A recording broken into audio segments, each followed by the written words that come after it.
Από την παλιά Αθήνα στη Νέα Υόρκη, μια συναυλία με τα υπέροχα τραγούδια του μεγάλου συνθέτη Μιχάλη Σουγιούρ. Ερμηνεύει η Μπέτη Χαρλάφτη.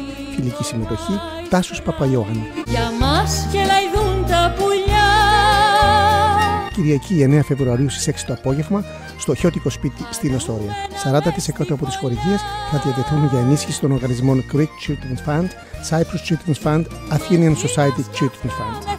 Ας ερχόσουν για λίγο μοναχά για ένα βράδυ. Διοργάνωση Ίδρυμα Ελληνικής Μουσικής και Τέχνης Ορφέας σε συνεργασία με 9 ομογενειακούς συλλόγους. Επιμέλεια Πόλης Κυριάκου. Από την παλιά Αθήνα στη Νέα Υόρκη, τραγούδια του μεγάλου Έλληνα συνθέτη Μιχάλη Σουγιούρ με την Μπέτη Χαρλάφτη. Κυριακή 9 Φεβρουαρίου στις 6 το απόγευμα στο Χιώτικο Σπίτι. Για εισιτήρια Titan Foods 718-626-7771. Για πληροφορίες 917 485 86 83.